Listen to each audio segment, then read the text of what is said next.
चलिए, hello students, कैसे हैं आप सब लोग। उम्मीद करते हैं बड़ा अच्छे होंगे और अच्छे से पढ़ाई भी आपकी चल रही होगी। जैसा कि आप थंबनेल में देख पा रहे हैं, आज इंग्लिश का एक बहुत ही महत्वपूर्ण टॉपिक जो कि पार्ट्स ऑफ स्पीच है। इंग्लिश का एक बड़ा अच्छा टॉपिक माना जाता है। अगर इस पे हमारा कमांड हो जाए तो बहुत सारी चीजें अंग्रेजी में हमारी आसान हो जाती हैं। तो इसी पहल में हम इसको स्टार्ट करेंगे आज। बिना समय गंवाए आज हम जानेंगे पार्ट्स ऑफ स्पीच होता क्या है, ये कितने होते हैं और ये बनते कैसे हैं। तो शुरू करते हैं आज का क्लास।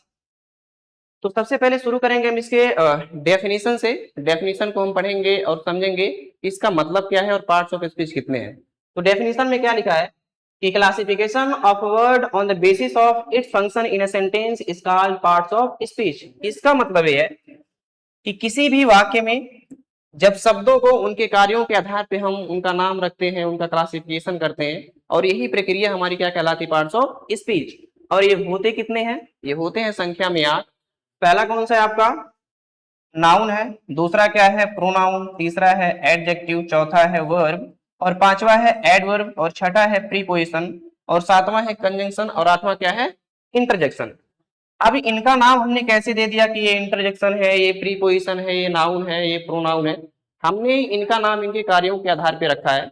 हम इस चीज को हम देखते हैं सेंटेंस में। सेंटेंस में जब भी शब्दों को लिखा जाएगा, सेंटेंस में उन शब्दों का कोई काम भी होगा और उन्हीं कामों के आधार पे हम उनका क्या देंगे, नाम देंगे। जैसा कि मैंने पहला सेंटेंस लिखा है कि boys are going to market, जिसका मतलब ही हो जाएगा कि लड़के बाजार जा रहे हैं। इस सेंटेंस में देखिए कितने शब्द आए हैं। पहला शब्द हमारा क्या है, बॉयज है। दूसरा क्या है, आर है। तीसरा क्या है, गोइंग। चौथा क्या है, टू। और पांचवा क्या है, मार्केट।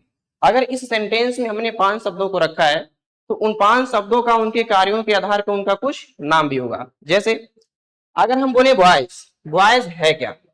बॉयज को अभी आप आगे पढ़ेंगे नाउन वाले कैटेगरी में, तो आप जान पाएंगे कि बॉयज का काम यहाँ पे क्या है, ये नाउन है। और नाउन बन के सेंटेंस में काम कौन सा कर रहा है, सब्जेक्ट का।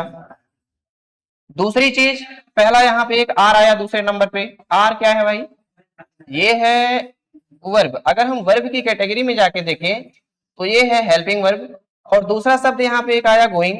अब गोइंग क्या है, अगर पहले हेल्पिंग वर्ब है हमारा, तो हेल्पिंग वर्ब के तुरंत बाद हमें मेन वर्ब जरूर देखने को मिलता है।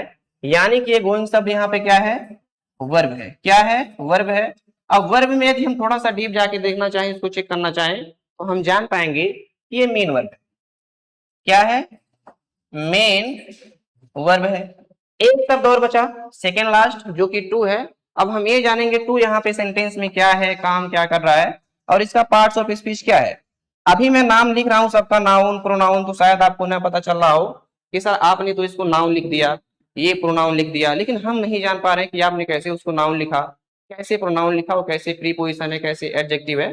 तो इनको हम आगे चल के देखेंगे, आप घबराएंगे बिल्कुल भी नहीं। बस ध्यान से वीडियो में साथ साथ बने रहिए।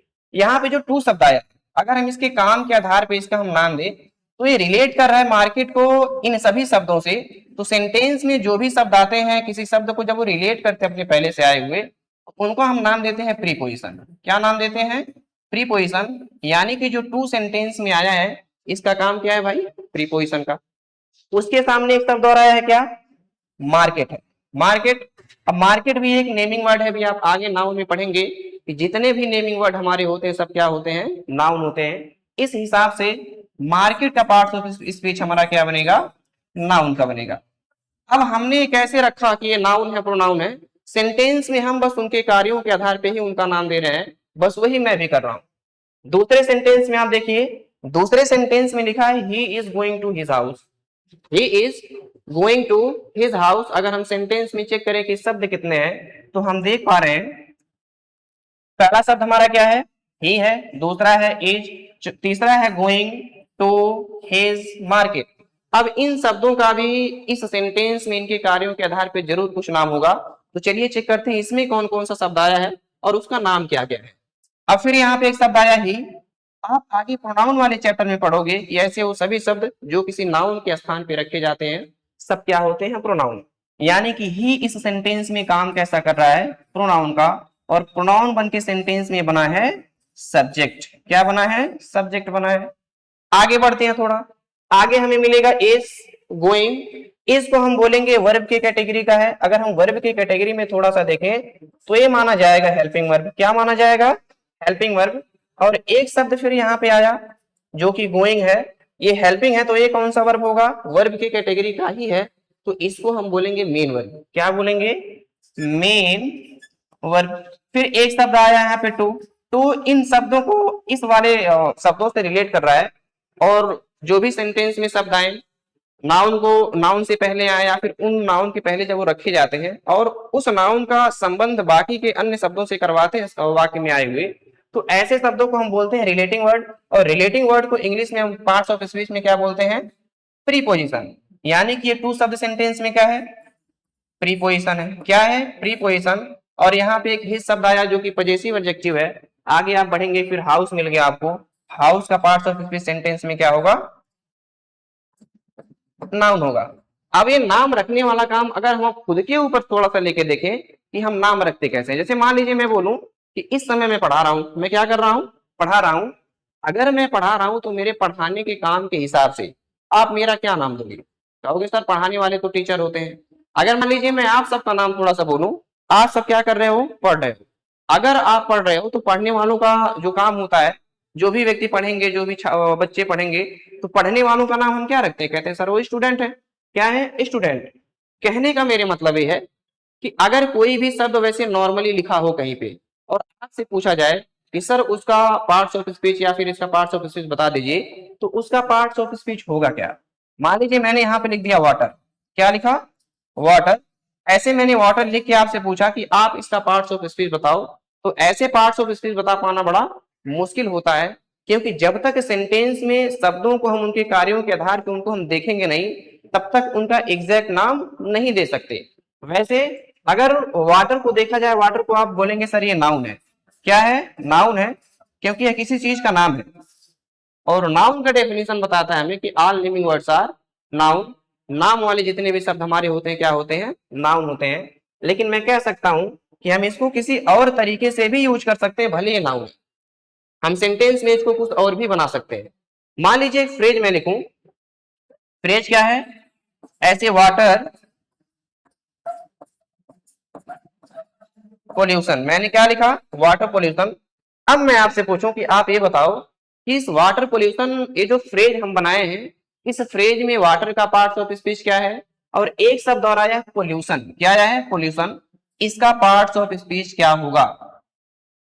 क्या होगा? ध्यान से देखिए। अगर हम थोड़ा सा बढ़िया से देखना चाहें इसमें, तो हम कहते हैं कि सर जिस भी शब्द में ये आई ओ एन लास्ट में लगा होता है, ये मुख्यतः या फिर विशेष तौर पे अधिकतर ये नाउन माना जाता है। क्या माना जाता है? नाउन माना जाता है। अगर ये पोल्यूशन नाउन है और इस नाउन से पहले हमने किसको रख दिया? वाटर। अगर हम इसका हिंदी देखना चाहें तो हिंदी होगा जल प्रदूषण। क्या होगा? जल प्रदूषण। अब मैं कहूं जल प्रदूषण में आप ये बताइए प्रदूषण का पार्ट ऑफ स्पीच क्या है? जल का पार्ट ऑफ स्पीच क्या है? तो आप थोड़ा सा कहेंगे सर जल का यूज हमने किसके लिए किया? यानी कि वाटर का यूज सेंटेंस में किसके लिए हुआ है? पोल्यूशन के लिए। और पोल्यूशन है क्या? नाउन है। और आगे आप पढ़ेंगे कि ऐसे वो सभी शब्द जो किसी नाउन के लिए सेंटेंस में प्रयोग किए जाते हैं, किसी नाउन को क्वालिफाई करते हैं, सबका पार्ट ऑफ स्पीच क्या होता है? एडजेक्टिव का होता है। क्या होता है? एडजेक्टिव। यानी कि इस वाले फ्रेज में वाटर क्या बन गया? एडजेक्टिव। एक फ्रेज और देखिए। मान लीजिए मैंने लिखा लिखा ऐसे पोल्यूटेड वाटर। क्या मैंने लिखा? Polluted water. ये रहा हमारा दूसरा फ्रेज। अगर मैं बोलूं इसमें जो भी शब्द हमारे आए हैं, दो तीन जो भी होंगे, आप उन दोनों शब्दों का पार्ट्स ऑफ स्पीच बताओ, तो आप क्या बताएंगे?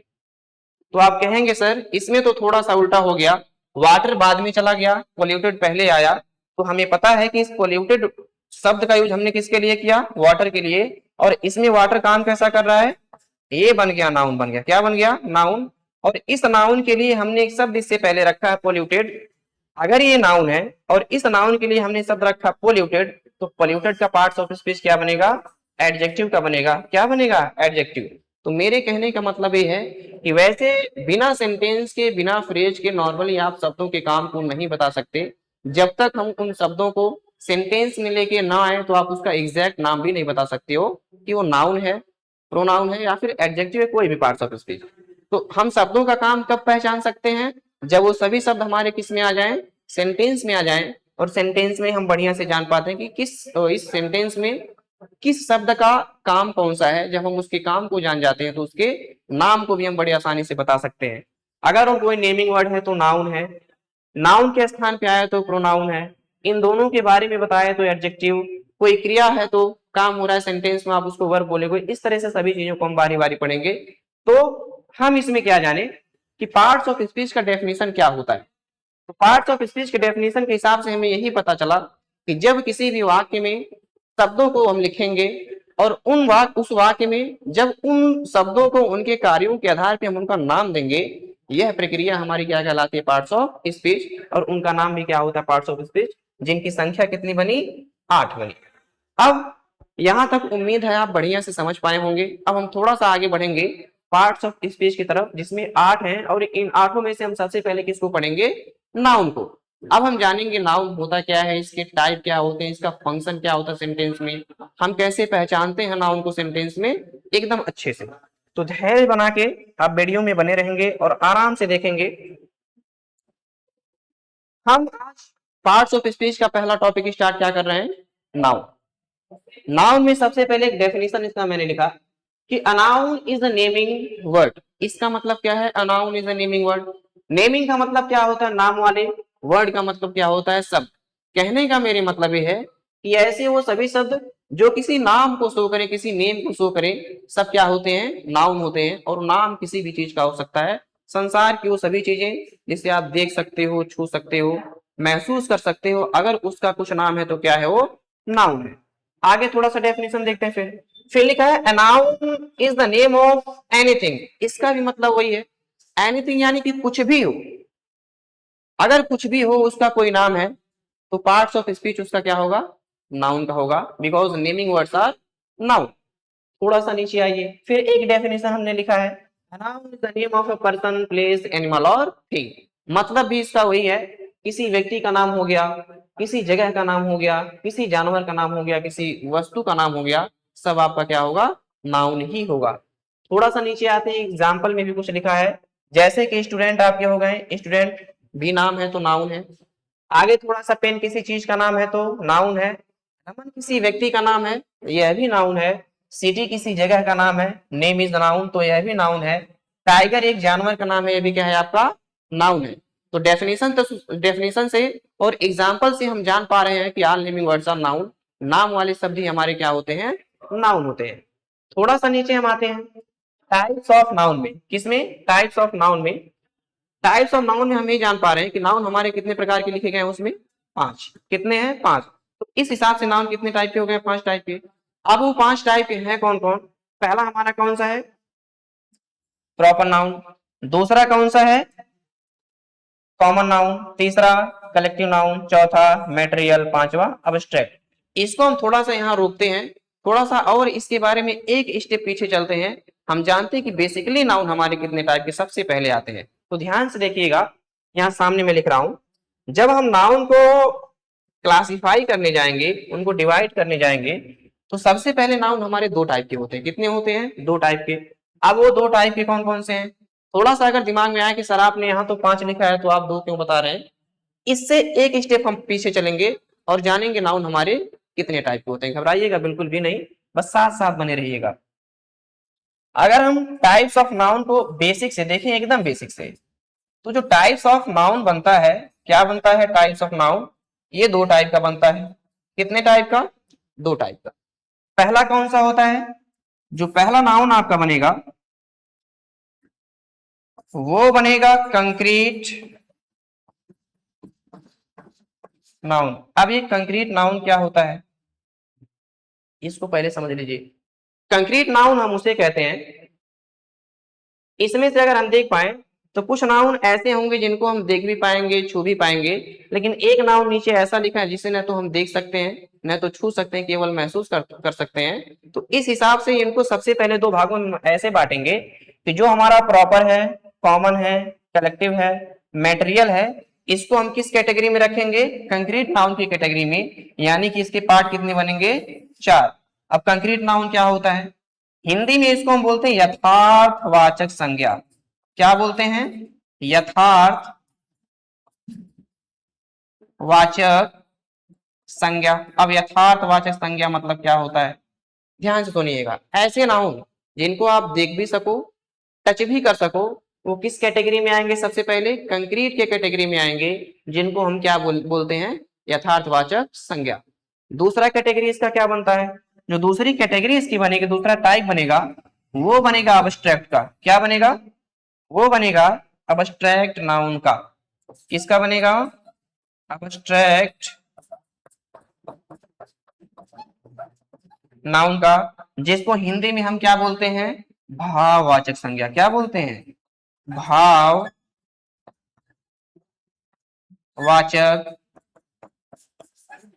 संज्ञा। अब भाववाचक संज्ञा क्या होता है? भाववाचक संज्ञा में उस नाउन को, उन नाउन्स को रखेंगे, उन संज्ञाओं को हम रखेंगे जिनको आप केवल और केवल महसूस कर सकते हो, ना तो उनको हम टच कर सकते हैं, ना तो उनको हम सी कर सकते हैं। जैसे अगर मैं आपसे बोलूं, मैंने एक नाम लिखा बचपन। क्या नाम लिखा मैंने? बचपन। अब बचपन किसका नाम हो सकता है? दिमाग में थोड़ा सा जरूर आएगा कि हमने तो बचपन किसी का नाम आज तक नहीं देखा। नाम होता है बचपन। मनुष्य के जीवन की एक स्थिति ऐसी भी होती है जब हम छोटे होते हैं। उस कंडीशन, जब हम छोटे होते हैं, हमारा उम्र बहुत कम होता है, वो बच्चों की जो स्थिति बनती है, उस समय जो सिचुएशन बनता है, वो जो समय होता है, उस समय का हम नाम क्या रखते हैं? बचपन। क्या नाम रखते हैं? बचपन। और एक कंडीशन का नाम है, अगर वो नाम है तो नाउन में आएगा। और हम जान पा रहे हैं कि बचपन को न तो हम देख सकते हैं, न तो छू सकते हैं। हम छोटे बच्चों को देखते हैं उस समय, न कि हम बचपन को देखते हैं। बस हम छोटे बच्चों को देख के महसूस कर सकते हैं कि हाँ, ये बचपना है। और उस बचपन का नाम हुआ, इंग्लिश में हम क्या बोलेंगे? इंग्लिश में बोलेंगे चाइल्डहुड। क्या बोलते हैं? चाइल्डहुड। और चाइल्डहुड किस प्रकार का नाउन बनेगा? किस प्रकार का नाउन बनेगा? अबस्ट्रैक्ट नाउन, क्योंकि न तो हम इसे देख सकते हैं, न तो छू सकते हैं, केवल महसूस कर सकते हैं। एक नाम और लीजिए इसमें। मान लीजिए मैंने लिखा बॉयहुड। क्या मैंने लिखा? बॉयहुड। अब बॉयहुड का मतलब क्या है? बॉयहुड का मतलब होता है लड़कपन। क्या होता है? लड़कपन। जब हम थोड़े से बड़े हो जाते हैं, 12-13 साल का बच्चा हो जाता है, तो उस 12-13 साल की जो उम्र की कंडीशन बनती है, जो सिचुएशन होता है, जो समय होता है, उस समय का नाम हम क्या देते हैं? इंग्लिश में बोलते हैं बॉयहुड, और हिंदी में क्या बोलते हैं? लड़कपन। यह भी एक सिचुएशन का नाम होता है, एक कंडीशन का नाम होता है। अगर वो नाम है तो क्या है? नाउन है। क्या है? नाउन है। जैसा कि आपने डेफिनेशन में पढ़ा कि all living words are noun. नाम वाले हमारे जितने भी शब्द होते हैं, क्या होते हैं? नाउन होते हैं। थोड़ा सा आगे बढ़ते हैं। अब हम इसके टाइप को देखेंगे कि जो हमारा कंक्रीट नाउन है, इसके कितने टाइप होते हैं। तो इसमें देख लीजिए, जो इसमें से आपका प्रॉपर है, कॉमन है, कलेक्टिव है और मेटेरियल है, इसको हम रखते हैं कंक्रीट नाउन की कैटेगरी में। किसमें रखते हैं? कंक्रीट नाउन की कैटेगरी में। यहां से अब इसको हम कंक्रीट नाउन की कैटेगरी में क्यों रखते हैं? थोड़ा सा गौर करिएगा। इसमें जो प्रॉपर नाउन होता है व्यक्तिवाचक संज्ञा। अभी आप आगे पढ़ोगे यह व्यक्तिवाचक संज्ञा क्या होता है। इसको भी हम देख सकते हैं, छू सकते हैं। आपका जो कॉमन नाउन होता है, यह भी देखा जा सकता है, इसको हम टच भी कर सकते हैं, छू भी सकते हैं, देख भी सकते हैं। इसमें कलेक्टिव नाउन आया। कलेक्टिव नाउन का मतलब क्या होता है? समूहवाचक संज्ञा। यह भी एक प्रकार का ऐसा नाउन होता है जिसको हम देख भी सकते हैं, छू भी सकते हैं। और आपका यहाँ सेकेंड लास्ट आया मेटेरियल नाउन। यह भी एक प्रकार का ऐसा नाउन होता है जिसको हम देख सकते हैं और छू भी सकते हैं। इस वजह से इन चारों को हम किस कैटेगरी में रखते हैं? कंक्रीट नाउन की कैटेगरी में। और ये पांचवा जो हमारा है, यह ऐसा नाउन होता है जिसे न तो आप देख सकते हो, न तो छू सकते हो। इस वजह से इसको हम अकेला छोड़ देते हैं, इस कैटेगरी में लेके नहीं आते। तो 4 इसके, और ये अकेला कितना हो गया? 5 हो गया। लेकिन बेसिक में सबसे पहले कितने प्रकार के हैं नाउन? 2 प्रकार के। पहला कौन सा हुआ? कंक्रीट। और दूसरा कौन सा हुआ? Abstract noun. कंक्रीट के कितने पार्ट आए? 4। और एक अकेला अबस्ट्रैक्ट कितना हो गया? 5। तो टोटल नाउन हमारे पास कितने हो गए? 5 हो गए। अब हम थोड़ा सा आगे बढ़ेंगे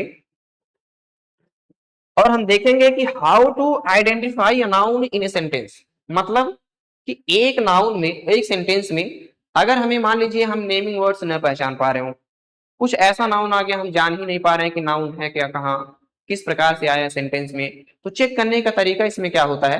ध्यान से देखिएगा। इसका भी एक तरीका है कि अगर हम न जान पाए सेंटेंस में नाउन है कि नहीं है, तो उसको हम एक तरीके से चेक करेंगे। और वो तरीका क्या है, ध्यान से देखिएगा।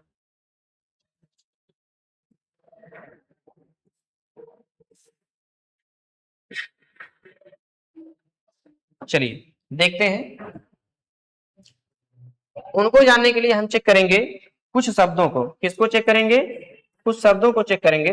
देखिए, एक शब्द आपको सबको पता होगा जिसका नाम क्या है? हु नाम है। क्या नाम है? हु। एक शब्द होता है हु। हु का मतलब क्या होता है? कौन? जो कि सब्जेक्टिव केस में माना जाता है। किस केस में माना जाता है? सब्जेक्टिव केस में। और इसी का ऑब्जेक्टिव केस एक होता है हूम। क्या होता है? हूम। जिसका मतलब क्या होता है? किसे, या फिर किसको। ये रहा दूसरा शब्द। इसका केस होता है ऑब्जेक्टिव। ऐसे ब्रैकेट में आप क्या लिख लोगे? Objective case. एक शब्द और होता है व्हाट। व्हाट का मतलब क्या होता है? क्या। और इसका जो केस होता है ये सब्जेक्टिव में भी आ जाता है और ऑब्जेक्टिव में भी आ जाता है। अब इसको मैं क्यों बता रहा हूं? मैं दो चार सेंटेंस लिखूंगा और कुछ सेंटेंस में मैं पहचानूंगा भी इनका यूज करके कि हम नाउन कैसे फाइंड आउट करते हैं इन शब्दों का यूज करके। चलिए आगे बढ़ते हैं। एक चीज और जान लीजिए लगे आप, कि जब हम हु का यूज करेंगे सेंटेंस में, हु से क्वेश्चन करेंगे, तो जो नाउन हमें फाइंड आउट होगा ना, वो नाउन क्या होगा? सब्जेक्ट होगा। दूसरी बात, जब हम whom से क्वेश्चन करेंगे सेंटेंस में, किससे करेंगे? whom से, तो जो नाउन हमें फाइंड आउट होगा तो उसका केस क्या होगा? सब्जेक्टिव ऑब्जेक्टिव केस होगा। व्हाट वाले केस में जब व्हाट का यूज आप करोगे तो ज्यादातर इसमें आपको क्या मिलने वाले हैं? ऑब्जेक्ट ही मिलेंगे। अभी क्या मिलेंगे? ऑब्जेक्ट। वो नाउन जो भी हमें मिलेगा वो क्या होगा? ऑब्जेक्ट होगा। मैं कुछ सेंटेंस लिख रहा हूं, ध्यान से देखिएगा। पहला सेंटेंस मैंने लिखा। पहला सेंटेंस कि सुमन was teaching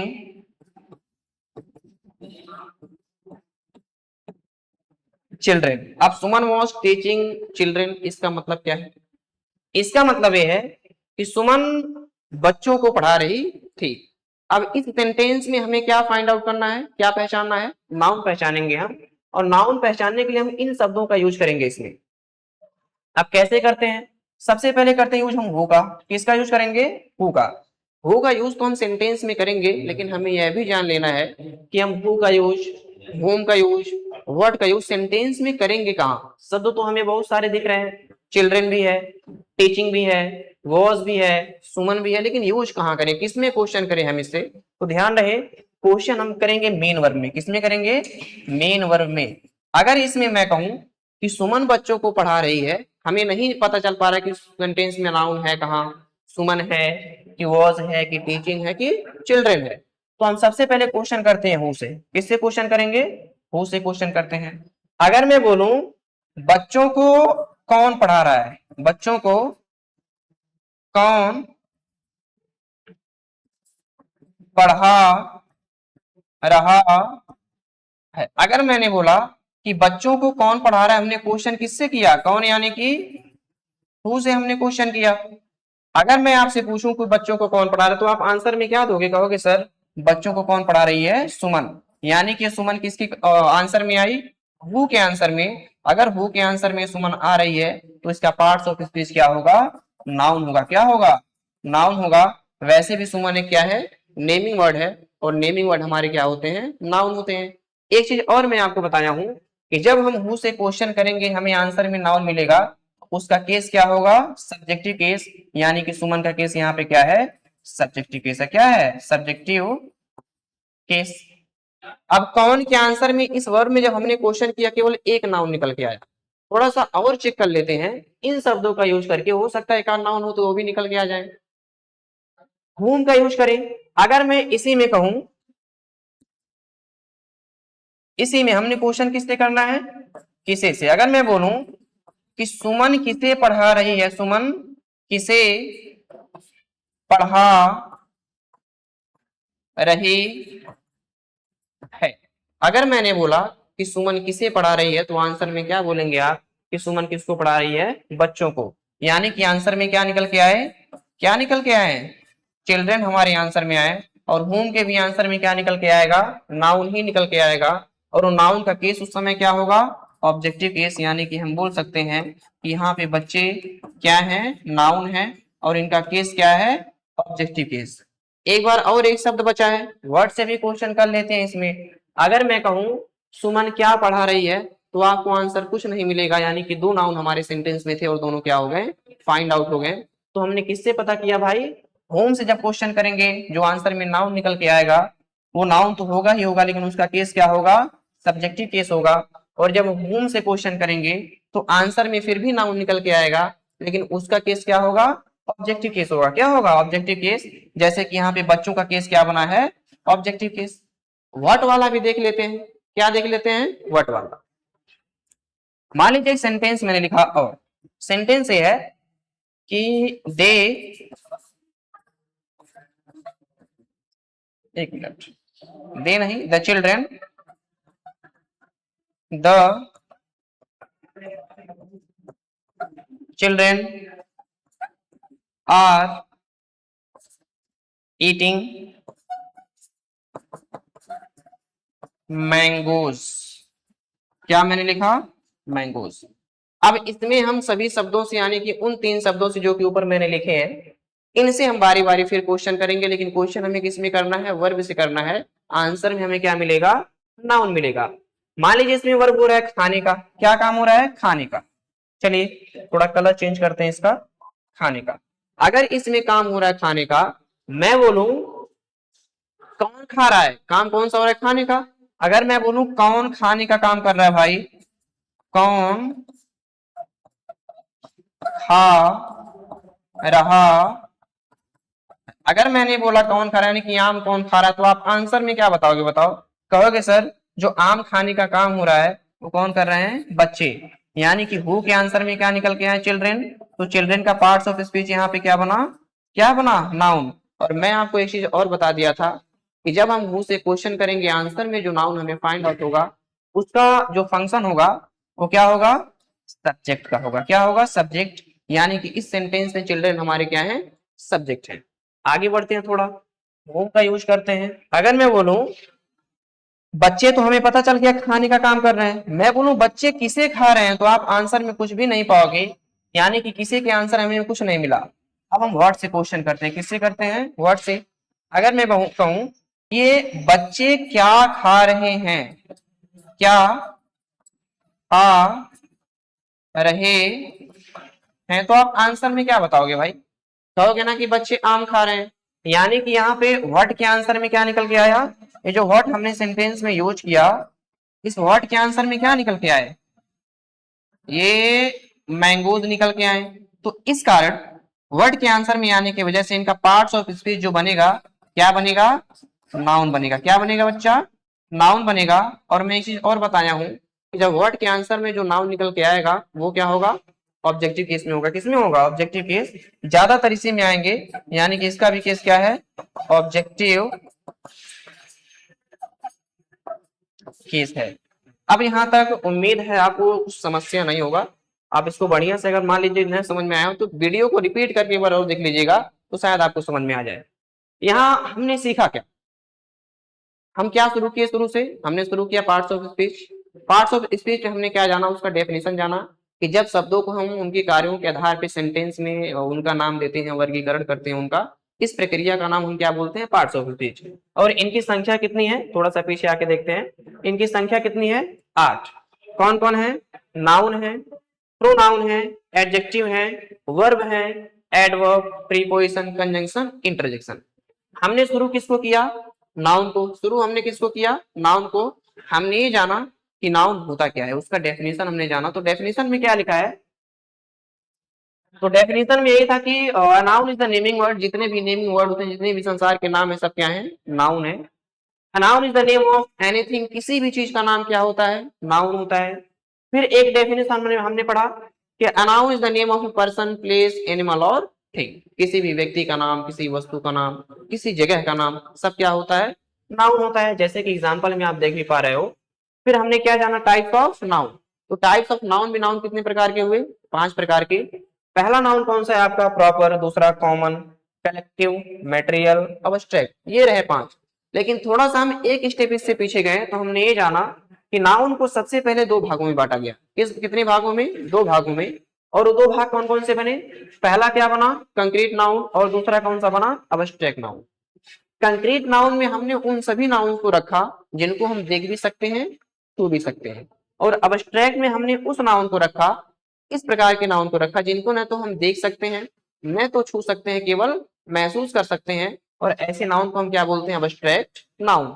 फिर हमने जाना कि कंक्रीट के सामने जो हमने 4 लिखा, यानी कि 4 टाइप के होते हैं। तो 4 टाइप हैं कौन कौन। तो कंक्रीट के जो 4 टाइप बनते हैं, पहला कौन सा बनता है, प्रॉपर, दूसरा कॉमन, तीसरा कलेक्टिव, चौथा मटेरियल। ये चारों किसके पार्ट होते हैं, कंक्रीट के। अब ये कंक्रीट के पार्ट क्यों होते हैं, ये चारों जो भी नाउन है हमारे, इनको हम देख भी सकते हैं, छू भी सकते हैं। इस वजह से हमने इसको किस में रख लिया, कंक्रीट में रख लिया।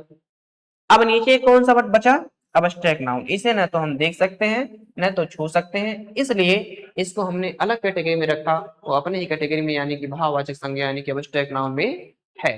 तो टोटल 4 कंक्रीट के और 1 अब्स्ट्रैक्ट, कितने नाउन हो गए, 5 हो गए। फिर हम थोड़ा सा एक स्टेप आगे गए। इसमें हमने क्या सीखा, हम तो नाउन को जान गए कि नाउन कितने टाइप के होते हैं, चलिए ठीक है। सबसे जरूरी यह भी होता है कि सेंटेंस में जो शब्द आए उनको हम पहचान पाए।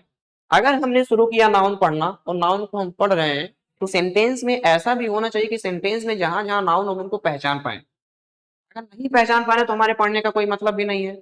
अगर हम नाम के पढ़ को, नेमिंग वर्ड को पढ़ के हम नहीं जान पा रहे कि कहाँ कहाँ नाउन है, तो उनको पहचानने का एक तरीका भी होता है। अब वो तरीका कौन सा है, हमारे पास 3 शब्द है। अब वो 3 शब्द कौन कौन से हैं, पहला कौन सा है, हु है, जिसका मतलब क्या होता है, कौन, इस सब्जेक्टिव केस में होता है। दूसरा शब्द हमारा क्या है, whom है, जिसका मतलब होता है किसे या फिर किसको, जो कि केस कौन सा बनता है इसका, ऑब्जेक्टिव केस होता है। ये इसी हु का ऑब्जेक्टिव केस है। एक यहाँ पे क्या है, व्हाट है, क्या है, व्हाट है। अगर हम व्हाट से भी किसी वर्ब में क्वेश्चन करें तो नाउन हमें क्या होता है, पता चल पाता है। लेकिन अगर व्हाट से हम क्वेश्चन करेंगे तो ज्यादातर नाउन हमारे किस केस में आते हैं, ऑब्जेक्टिव केस में।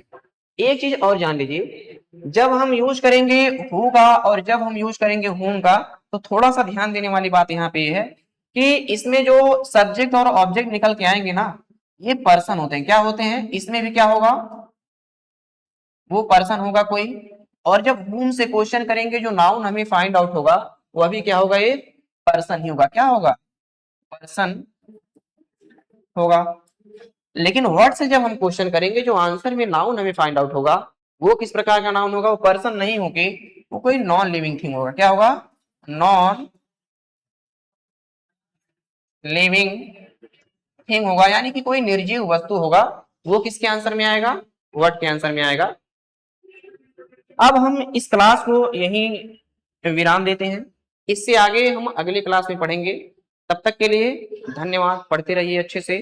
और अगली क्लास जब तक आ रही है तब तक इसको बढ़िया से पढ़िएगा और अच्छे से पढ़ के, ताकि अगली क्लास में जब आप आओ तो बाकी की चीजों को पढ़ के आना, ताकि उसमें जब मैं आपको पढ़ाऊं तो बढ़िया से आप समझ पाओ। क्योंकि जब तक क्लास हम कनेक्ट नहीं कर पाते एक क्लास को दूसरी क्लास से, तो चीजें हमें समझ में नहीं आती। मान लीजिए इसमें जितना भी मैंने पढ़ाया आप इसको नहीं पढ़े, डायरेक्ट आपने दूसरा क्लास देख लिया, तो हो सकता है कि बहुत सारी चीजें आप इसमें मिस कर जाओ। और उस क्लास में बहुत सारी चीजें ऐसे भी होती हैं कि आप नहीं समझ पाओगे, उस वीडियो को देखने का कोई मतलब भी नहीं बनेगा।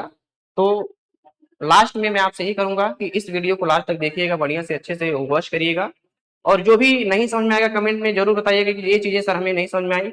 मैं उसको पढ़ूंगा कमेंट के आपको, और हो सकता है कि उस पर मैं दूसरा वीडियो बना के आपको दो। अगले क्लास के लिए आप वेट करें, मैं भी वेट करता हूँ आपके साथ। तब तक के लिए धन्यवाद, पढ़ते रहिए।